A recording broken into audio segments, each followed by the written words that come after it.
오늘 우리에게 주시는 하나님의 말씀은 마가복음 15장 16절부터 32절의 말씀입니다. 하나님의 선택 십자가의 사랑이라는 제목으로 하나님 말씀 살펴보도록 하겠습니다. 마가복음 15장 16절부터 32절의 말씀 한 절씩 교독해서 읽겠습니다.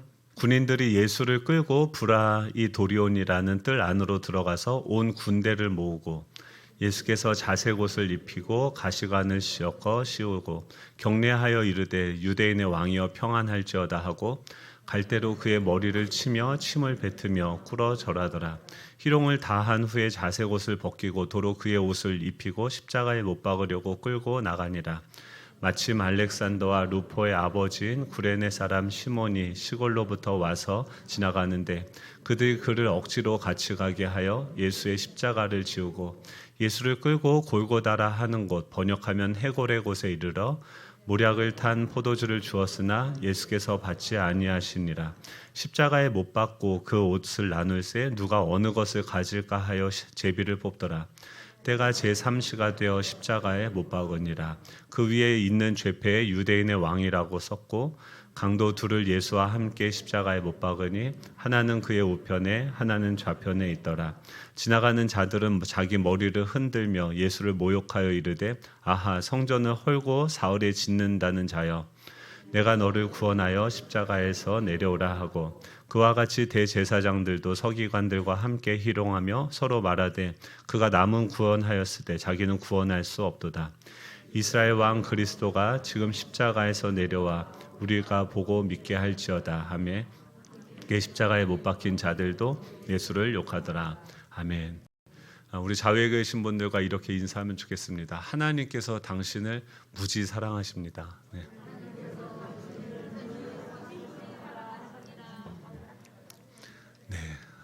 이 사실이 정말 오늘 이 예배를 통해서 우리 가운데 깊이 확인되어질 수 있는 시간 되면 좋겠습니다.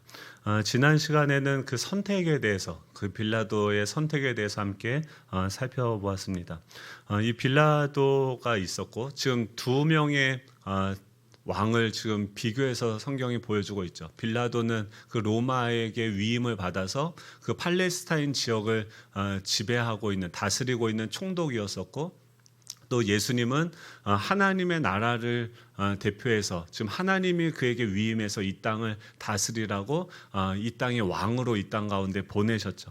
이 빌라도와 예수님이 서 있는데 그것을 이 성경 기자는 비교하면서 그들의 다른 선택을 우리에게 보여주고 있습니다. 이 빌라도는 그 이스라엘 지도자들이 예수님을 빌라도에게 끌고 왔을 때 이스라엘 지도자들의 그 시기심 때문에 예수님을 빌라도에게 고소했다라는 사실을 알고 있었습니다. 그리고 예수님하고 신문을 했을 때 예수님에게 전혀 죄를 발견하지 못했고 이 고소한 사람들의 시기와 음모를 뻔히 알았고 또 자신의 직권으로 예수님을 석방시킬 수 있는 권한도 있었습니다. 그럼에도 불구하고 민중들을 의식해서 그들을 만족시키고자 예수님께 사형을 선고합니다. 지금 이 수많은 그 이야기들, 지금 보기에 의혹적인 사실들, 다양한 선택의 기로가 있는데 거기서 지금 빌라도는 무엇을 선택했냐면 예수님을 그 사람들을 만족시키는 방식으로서 십자가에 내어주는 것을 선택을 하신 것이죠. 그가 그것을 선택한 이유는 무엇이냐면 지금 예수님을 석방하면 밀란이 일어나고 또 밀란이 일어나면 자신이 그 지역을 안정적으로 지배하지 못했다라고 하는 무능한 사람으로서 자신이 낙인이 찍힐까 봐 차기 대권에, 그러니까 자기가 지금 여기서 그 정권을 유지하기가 어렵다라는 그 판단하에 자신의 정치적으로 자신의 이익을 위해서 예수님을 십자가에 못 박는 것을 선택한 것이죠. 즉 세상의 왕의 선택의 기준은 무엇이냐면 결국 자신의 성공과 자신이 어떻게 하면은 이 정권을 계속 내 영향력들을 계속 펼쳐나갈 수 있는가가 그의 선택의 기준이었습니다.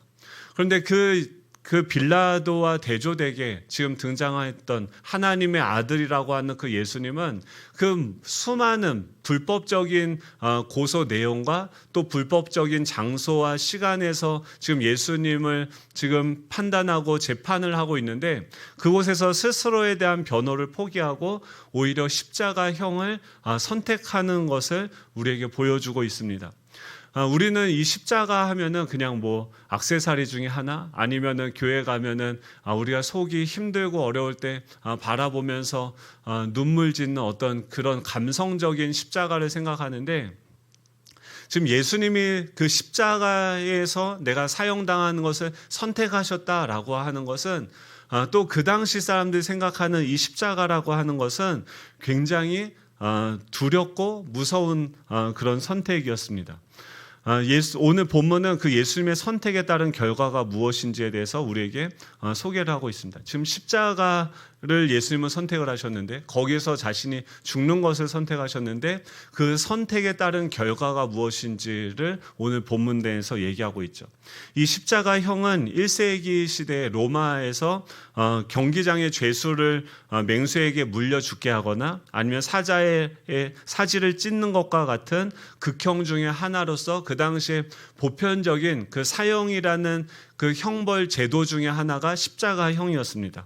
아마도 페르시아나 카르타고에서 유래됐을 거다라고 사람들이 생각을 합니다. 근데 이 헤롯 왕이 십자가형을 금지시키기 전에 유대인들도 동족들을 십자가형에 처하는 일들을 자행했었는데, 너무 잔인해서 그렇게 죽이는 것이 너무나도 잔인했기 때문에 헤롯 왕이 유대인들은 이 십자가형을 자체적으로 하는 것을 금지할 정도였습니다. 십자가형은 그래서 제한적으로 실시가 되었었는데, 정치적이나 군사적인 범죄, 즉에 대한 처형 방법으로 워낙 극도로 끔찍한 처형 방법이기 때문에 반란이나 이 범죄, 이런 범죄는 널리 알려서 다시는 이런 죄를 범하지 못하도록 하기 위해서 범죄 방지책으로 최대 효과를 주는 형벌이었기 때문에 굉장히 제한적인 그 죄수들에 의해서 시행되었던 형벌 방식이었습니다.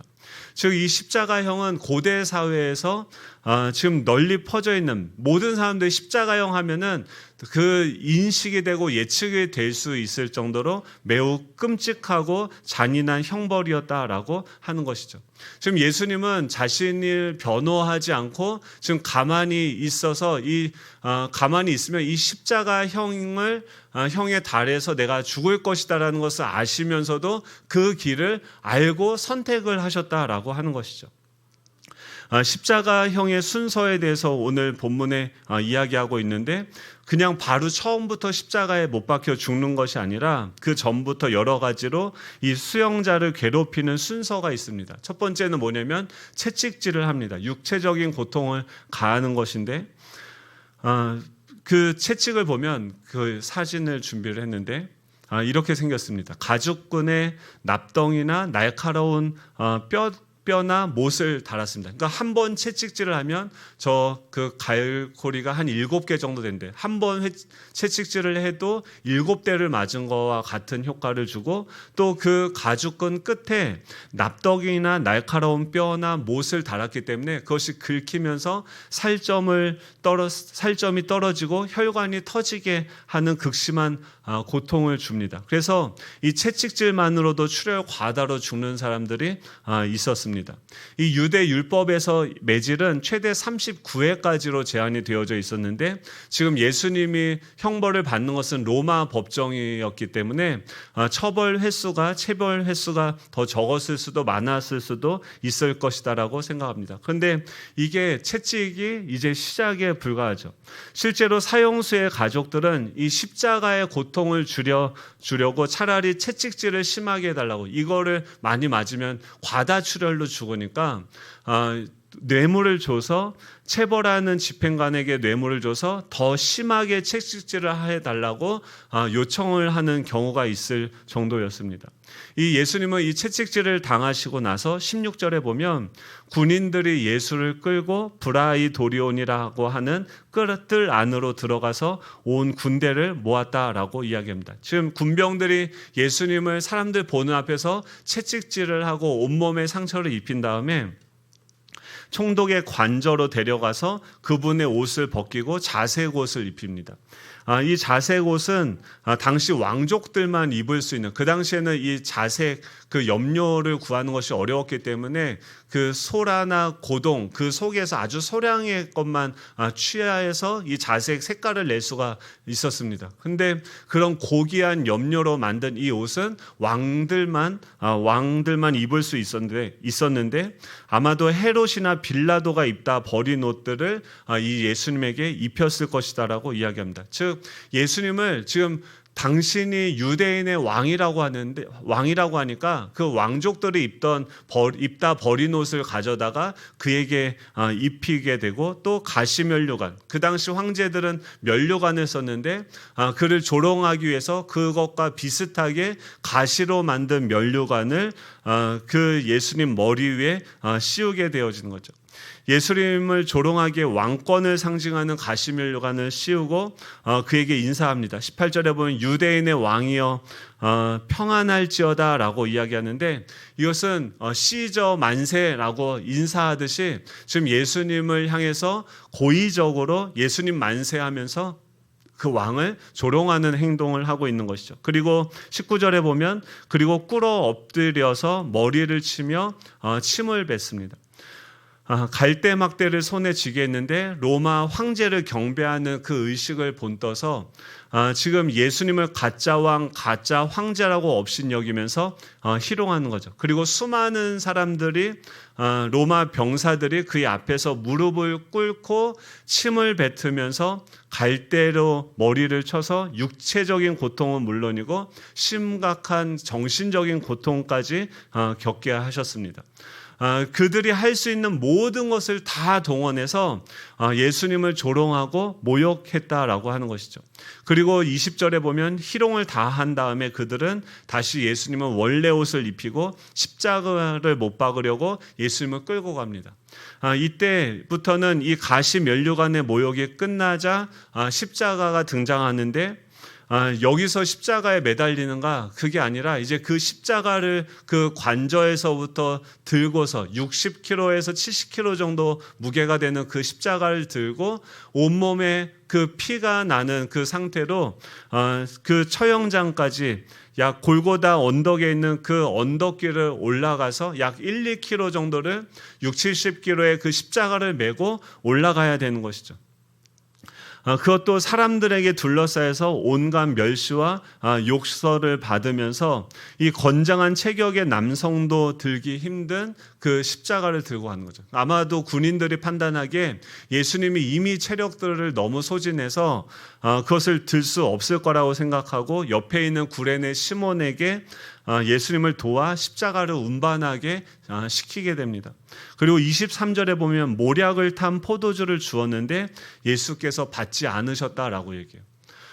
이 모략은 마취제 성분인데 지금 예수님이 그 다른 군인들이 해용 그 옆구리에 그들은 화장실을 갈 때 우리는 휴지가 있지 않습니까? 근데 그때는 스폰지를 옆구리에 차고 다니다가 큰 일을 보면은 그걸로 닦는 용도로 사용하던 그 해용 스펀지가 있었는데, 그 스펀지에다가 쉰 포도주를 적셔서 예수님에게 드릴 때는 예수님이 그것을 받아 드셨어요. 그런데 이 모략을 탄 포도주, 이거는 너무 고통스러우니까 그 고통을 경감하기 위해서 배려 차원에서 주는 건데, 그 모략을 탄 포도주를 주었지만 예수님께서는 받지 않으셨습니다. 왜냐하면 자신이 지금 받아야 되는 그 형벌을 조금도 경감하지 않고 오롯이 다 받아내시기 위해서 그 십자가 위에서 모략을 탄 포도주를 받지 않으셨죠. 그리고 24절에 보면 십자가에 못 박고 그 옷을 나누었다라고 이야기합니다. 십자가에 매달 때는 먼저 수감자의 옷을 벗겨서 알몸이 되게 합니다. 굉장히 수치스러운 일이겠죠.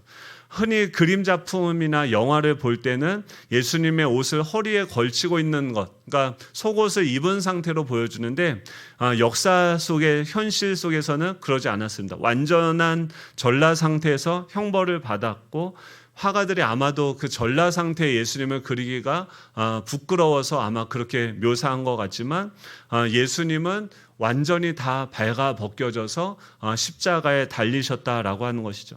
그리고 나서는 십자가 위에 눕혀서 양팔과 발에 30cm 정도의 대못을 박습니다. 보통 못을 박는 위치는 손바닥이라고 생각할 수 있지만 손바닥에 못을 박으면 십자가를 세울 때 몸무게 때문에 손이 찢어지기 때문에 손목 바로 위쪽에 있는 그 경비골 그 사이에 그 못을 박습니다. 이 위치는요, 이게 왜 무서운 형벌이냐면 골절도 없고 거기에 십자가를 박으면 출혈도 억제할 수 있어서 생존 기간이 길어지게 되죠. 힘을 주면은 거기서 이제 힘을 주면은 고통이 올 거고 힘이 빠지면 빠질수록 그 체중 때문에 몸이 이제 내려가게 되어지다가 나중에는 어떻게 되냐면 십자가에 못 박혀도 바로 죽을 수 없고 홀로 고통 가운데 남겨지다가 예수님이 그 양팔에 체중이 실리게 되어 팔이 늘어나다가 결국 어깨가 빠지게 됩니다. 그러면 이제 힘을 줄 수가 없으니까 가슴에도 체중이 더해져서 횡격막이 눌리게 되어지고 호흡이 곤란하게 되어지죠. 호흡이 원활하지 못하게 되니까 혈중 산소 농도가 저하되고 이에 따라 심박수가 높아지게 되면서 피가 빨리 돌게 되니 산소는 더 부족하게 되어집니다. 이런 현상으로 전신의 근육은 지치고 산소는 바닥이 나서 서서히 죽음에 이르게 하는 것이 십자가 형벌이었습니다. 마지막에 그 십자가 형벌의 사인, 형의 주된 사인은 뭐냐면 다른 게 아니라 질식사예요. 결국 이게 다 온몸의 진액이 다 빠지고 나서 거기서 숨을 이제 그 체중이 횡격막을 끌고 올라가니까 들숨과 날숨이 숨을 쉬기 어렵게 되어져서 마지막에 질식하게 돼서 죽게 되어지는 거죠. 지금 예수님은요, 지금 그러니까 우리가 생각하는 어떤 낭만적이고 감성적인 그 십자가가 아니라 그 당시에 이 십자가면 너무나도 상상조차 하지 못하는, 너무나도 잔인해서 정부에서 금지했던 정말 극악한 죄인들만 사람들에게 본보기를 보여주기 위해서 죽이려고 했던 그 형벌이었는데, 지금 이 모든 인류의 왕이신 그 예수님은 그 십자가를 선택하셨다라고 하는 것이죠. 우리는 질문을 할 수 있는 게 왜 예수님은 이 십자가에 못 박혀 죽으셔야만 했는가? 다른 방법은 없었는가? 왜 굳이? 지금 한번 생각을 해보십시오. 여러분은 만약 이런 상황이 되면 어떻게 하시겠습니까? 지금도 저희가 지난주에 드림틴즈 여름 성경학교를 했죠. 그러니까 또 교회 봉사를 하죠. 목자로 섬기게 되고 또 사역팀으로 섬기게 되고, 오늘도 굳이 이제 좀 쉬시라고 하니까 봉사팀에서 전화가 온 거예요. 왜가 아니죠. 열무국수를 먹이고 싶다고. 근데 생각을 해보세요. 열무국수 하는 게 지금 오늘처럼 지금 눅눅해가지고 습도도 높고 땀 삐질삐질 흘리면서 거기서 뜨거운 불에 그거를 국수 삶는 게 더 힘들더라고요. 우리가 쌈밥을 결정을 한 게 오히려 그게 요리하기가 더 편해요. 국수는 계속 삶아야 되는데 그거를 왜 선택하냐는 거죠. 만약에 지금 똑같은 상황이죠. 우리 삶에도 매일 선택의 연속 아닙니까? 근데 그 선택이 있을 때 지금 빌라도는 무엇을 선택했어요?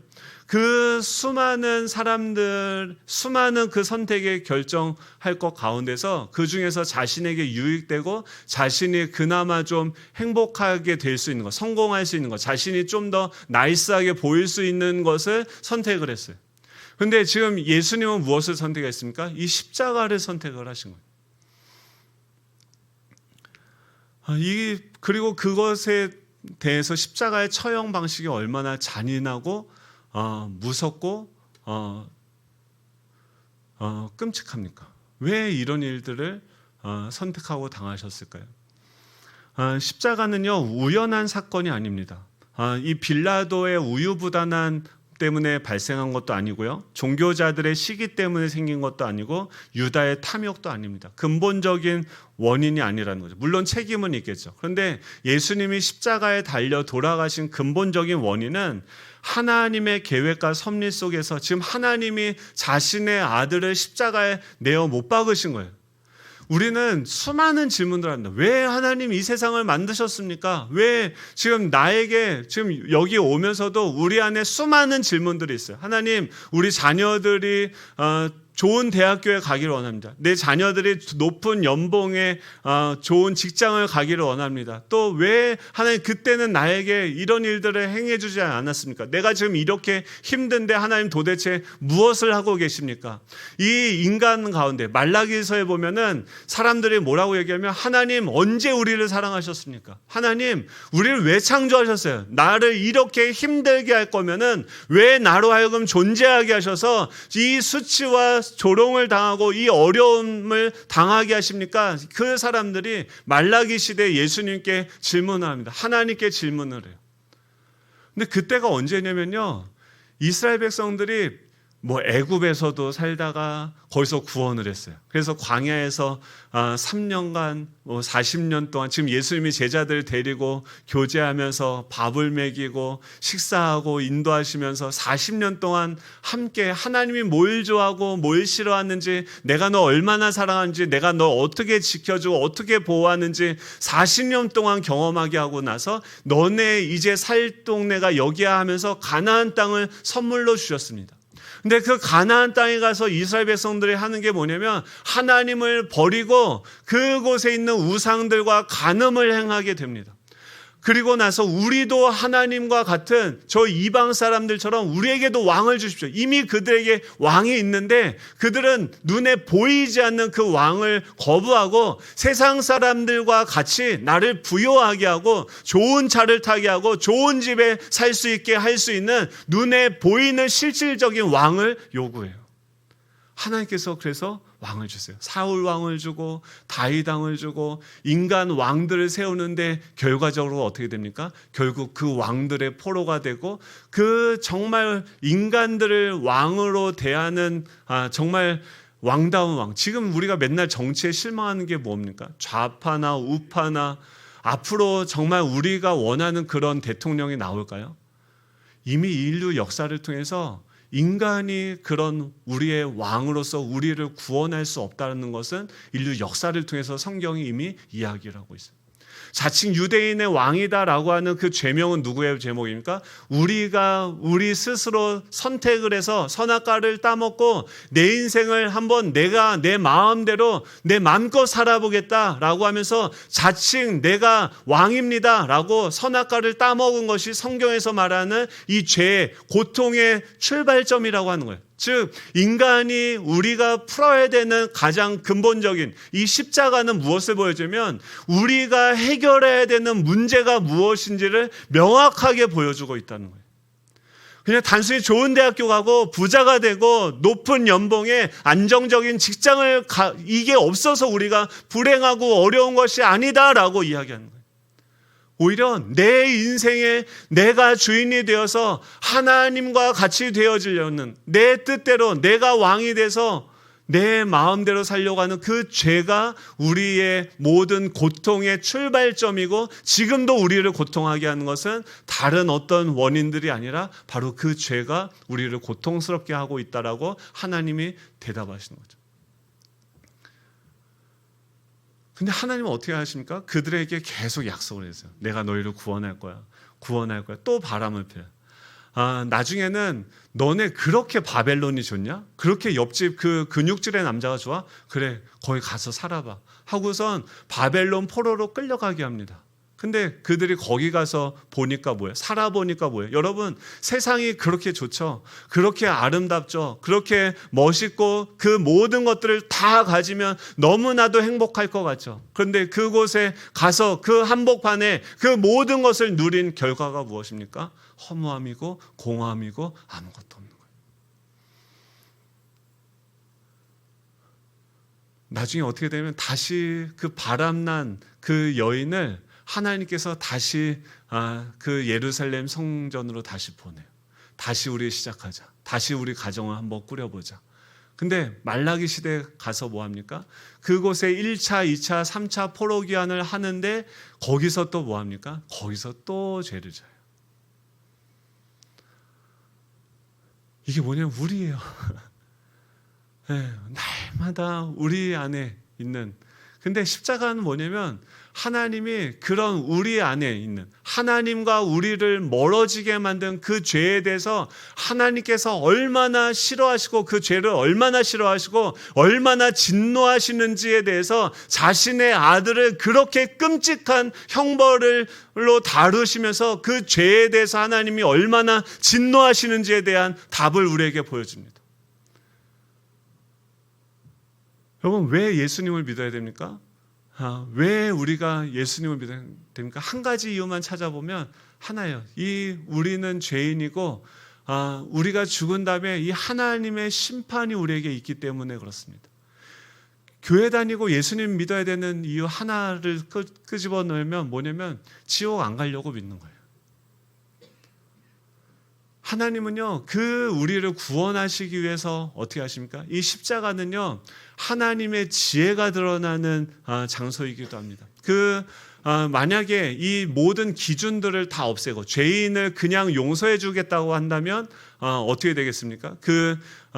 십자가가 없이 형벌이 없이 그냥 그의 죄를 용서하게 되어지면은 모든 질서, 법이 다 무용지물이 되겠죠. 그래서 그 십자가를 두고 그 모든 기준과 질서와 공의도 이루는 방식으로서 하지만 그 자신의 그 죄와 사망과 이 사단의 권세에 종노릇하고 있는 그 영혼들을 구원하시기 위해서 그들을 사랑하셔서 구원하시기 위해서 하나님께서 하신 방식이 무엇이냐면 그 죄가 없는 그 예수님에게 정하게 하셔서 대신 심판을 받게 하셨고, 여러분, 예수님이 왜 그 조롱을 당하고 왜 그 수치를 당해야 되고 그 부끄러움을 당해야 됩니까? 왜 그렇게 맞아야 되고 침뱉음을 당해야 됩니까? 여러분, 우리 안에 있는 그 죄들이 만약에 다 낱낱이 까발려진다고 생각을 해보십시오. 다 드러난다고 생각해 보십시오. 얼마나 수치스럽고 얼마나 고통스럽겠습니까? 근데 내가 받아야 되는 그 정죄와 형벌과 내가 받아야 되는 그 수치와 조롱과 멸시를 예수님은 하나도 경감하지 않고 그 해융의 그 심포도주를 주면서 너가 스스로 너 자신을 구원해 보라고 하는 그 사람들의 조롱을 우리가 받아야 되는, 내가 받아야 되는 그 조롱을 주님이 다 받으셨다라고 하는 거예요. 이 십자가는요, 하나님의 이 해결의 방식인 것이고, 그것을 통해서 우리에게 말씀하시는 것이 무엇입니까? 우리를 사랑하시는 내용이요. 이 십자가를 통해서 한번 생각을 해보세요. 왜 지금 제일 편한 게 뭡니까? 만약에 수련회를 했어요. 수련회 지난주에 하는데 진짜 사건이 여기서 뽕뽕뽕 터져. 애들부터 반찬 하고 저녁에도 씻지도 못하고 모기도 많고 그렇죠. 저렇게 응답을 하죠. 네, 그 수많은 제일 편한 거 뭡니까? 교회 와서 여러분 그냥 아무 봉사도 안 하시고요. 그냥 목장을 해보셨죠? 목장하니까 좋으시죠? 좋으십니까? 교제하는 게 좋죠. 사람들하고 만나는 게 좋죠. 지겹습니다. 목장하면요, 예수님이 제자들 3년 동안 데리고 다니셨는데 어땠을까요? 지겨웠을 거예요. 맨날 뻔히 눈에 보이도록 좋은 것만 선택하고 이렇게 하는 게 보였을 거고, 그렇게 먹이고 가르치고 입히고 다 했는데 어떻게 합니까? 마지막에 결국 자기를 배신하고 버리게 되죠. 우리가 사람을 누군가를 안다고 하는 건요, 불편하고 힘든 일입니다. 제일 편한 건 뭐예요? 적당하게 거리를 두고 교회도 와서 그냥 앉아있다가 예배드리고 자기의 삶을 나눈다? 내 아픔과 수치와 기도 제목을 나눈다? 그러다가 다른 사람들이 내 얘기를 하고 내 말들이 돌아서 뭐 이 사람들이 나를 수군대면 어떻게 합니까? 그냥 그런 거보다 그냥 교회 가서 뭐 봉사고 나발이고, 나발은 전문 용어죠. 그러고 그냥 교회 가서 나이스하게 나는 아무렇지도 않고 그냥 행복한 척 하면서 거기 앉아 있다가 예배 드리고, 그치, 신앙은 그냥 하나님과 나와 1대1이지. 그냥 하나님 앞에서 저 왔어요. 눈도장 치고, 주님 심판대 앞에서 저 아시죠? 저 잊어버리시면 안 돼요. 헌금도 냈어요, 주님. 하면서 그렇게 종교적인 활동을 하다가 가면 행복하죠. 제가 오늘 아침에 그러니까 설교를 이제 주일날 새벽에 준비를 합니다. 아침에 일어났는데 준비를 다른 때보다 일찍 마쳤어요. 마치고 나서 그걸 보지 말았어야 되는데 SNS를 이렇게 열었는데 제 동기 목사예요. 제 동기 목사가 뭘 썼냐면 그렇게만 안 써서도 안 읽었을 거예요. 근데 동성애를 절대적으로 받아들일 수 없는 기독교인들에게 요나서를 읽어볼 것을 권유합니다라고 썼더라고요. 그래서 이게 무슨 말인가? 그래서 읽어보니까 뭐 그런 거예요. 동성애를 기독교인들도 받아들여야 된다라는 취지의 주장이에요. 그래서 동성애와 동성애자를 혼용해서 사용한 것이 아니냐. 그러니까 동성애는 죄라는 것이 분명하지만 동성애자는 우리도 똑같은 죄인이죠. 동성애자나 우리나 똑같은 죄인이기 때문에 하나님은 그 동성애자들도 사랑하시고 그들도 회개하며 주님께 돌아오기를 원하시죠. 그래서 그러니까 이 복음이라고 하는 것은 뭐냐면 죄를 자신이 깨닫고 그것을 돌이키길 원하는 그 회개가, 예수님이 오셔서 뭐예요? 회개하고 복음을 믿어라지, 이 복음은 그냥 모든 사람들에게 믿기만 하면 천국 가는 티켓을 주는 그런 것이 아닌 것이죠. 내가 죄인이라는 것을 고백하고 내가 내 인생의 주인으로 살아보니까 이렇게 어렵고 잘못되고 내가 경영한 결과가 이거밖에 안 되더라. 잘못되었구나. 내가 죄인인 것이, 내가 하나님이 된 것이 정말 큰 실수였구나 라는 것을 인정하고, 하나님이 이제는 내 인생의 인도자가 되고 내 인생의 주인이 되어 주십시오 라는 회개가 선행되어져야 그들에게 이 복음도 복음이 되어지는 거죠. 복음은 무엇이냐면 그런 우리를 위해서 예수님이 십자가에 달려 돌아가신 것이고, 그를 믿는 자는 이제 예수님을 나의 주인으로 모시며 살아가는 거죠.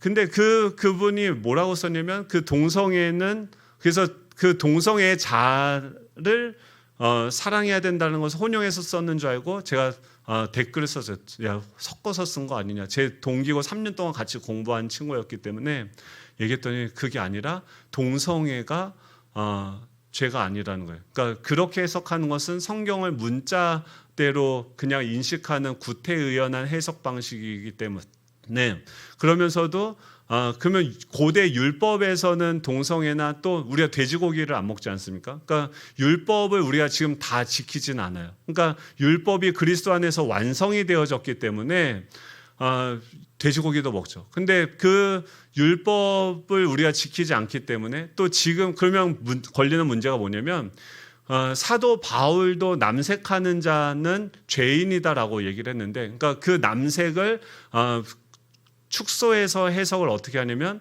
남자 어린이들을 돈을 줘서 성매매를 하는 것이 그 당시에 사용했던 남색의 의미다라고 하면서 그 단어의 의미를 축소시키는 방식으로 해석을 해서, 근데 그것뿐만이 아니라 로마서에 보면은 여자들을 순리대로 쓰는 것을 바꾸어서 영리대로 사용하고, 남자들이 남자들과 부끄러운 행동을 하는 것을 하나님이 내버려뒀다.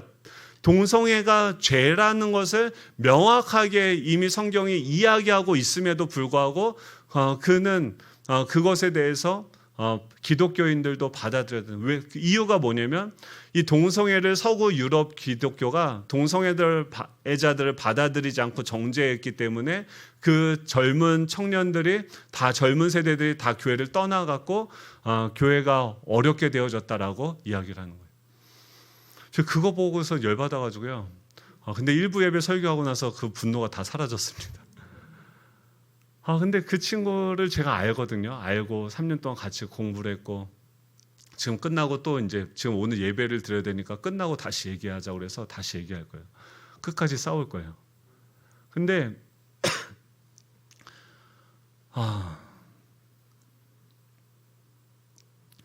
어떻게 싸워야 됩니까? 처음에는 논리적으로, 그러니까 성경 해석학과 그가 주장하는 논리적인 허점도 있는데 그것들을 근거로 해서 이제 막 싸우려고 했는데, 제가 여기 앉아서 그러니까 설교를 집중해야 되는데 지금도 이 얘기하고 있잖아요. 막 그 기도하는데 어떤 마음을 주셨냐면 하나님도 그 친구를 변호해 주는 거예요. 그가 하는 행동이 맞다 이게 아니에요. 지금 목회자들이 얼마나 힘드냐면 그 친구가 사역을 전에 하던 교회들이 있었는데 그 교회들을 다니면서 상처를 많이 받았어요. 그리고 지금은 사역할 수 있는 교회들이 없어서 파트로, 지금 가정도 책임지고 생활도 해야 되는데 파트로 일주일에 한 번씩 가서 사역을 하고 있어요.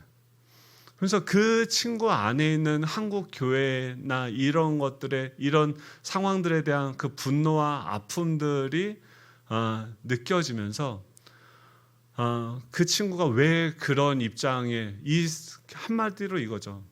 하나님이 세상을 사랑하시고 이 교회들이 지금 잘못됐으니까 바뀌어져야 된다라는 메시지를 하고 싶은 건데 그 근거들을 잘못한 거죠. 그 친구의 마음을 알게 되는 거예요. 지금 예수님이요, 제자들 다 알죠. 3년 동안 제가 그 친구랑 이렇게 하니까 제가 마지막에 너가 이렇게 주장한다는 게 정말 난 유감이다라고 했더니 그 친구도 뭐라고 하면 형이 그렇게 유감으로 받아들이니까 자기도 마음이 너무 아프대요. 왜 그래요? 우리가 서로 교제하고 알기 때문에 그런 거죠. 근데 예수님은 얼마나 마음이 아프셨겠어요? 사랑하는 그 제자들이 자기를 다 버리고 떠나가고 또 주변에 있는 그 바리새인, 서기관, 그 죄인들, 로마의 총독들, 그들이 다 얼마 전까지 호산나 다윗의 자손이여라고 하면서 예수님을 예배했던 그 사람들까지도 지금 예수님을 십자가에 못 박혀 죽는 곳에 내버려 두셨는데, 여러분 그런 상황이 되면 어떻게 하시겠습니까?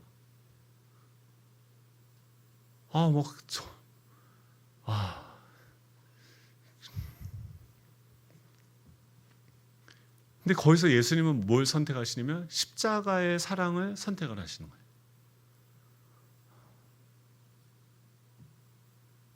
거예요. 이게 지금 여러분들이 가지고 있는 수많은 그 질문들이 있죠. 하나님 도대체 뭐 하고 계십니까? 나를 사랑하십니까? 제가 그 청년부 시절에 그런 생각이 드는 거예요. 그러니까 이번 주에 하여간 저도 이제 휴가 가요. 할렐루야. 너무 좋아요. 다음 주 설교 안 해요. 맨날 설교하고 나면 또 설교해야 돼요. 뭐 이게 끊이지가 않아. 그리고 계속 와요. 사람들이 아프고 힘들고 기도 제목들을 듣고 뭐 이 얘기를 들어보면요 정말 힘들고 어려운 분들이 너무 많아요. 근데 그게 막 저도 진이 빠져요. 진이 빠지고 뭐 이번 주는 너무 힘들더라고요. 왜 그 르완다 LTC는 왜 한다고 그래가지고 그거 너무 힘들어요. 또 아이들 세운다고 막 섬기고 했더니 막 아무튼 그랬었어요. 제 청년부 때 새벽 예배를 열심히 특심이었습니다. 그래서 막 교회까지 택시를 타고 한 30분을 가야 되는 거리에 교회가 있었는데 대학교들이 한 6개가 있었어요. 거기에 택시들을 다 띵한다고 그래요. 그 예약을 해서 매일 아침마다 뭐 했냐면 전화해서 야 일어나라 새벽 예배 가자.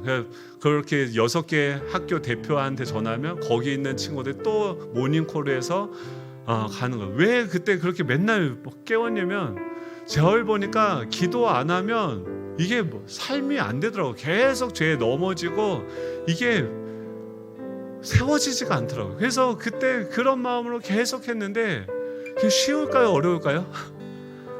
이 사람들 사랑하는 게 쉽습니까? 어렵습니까?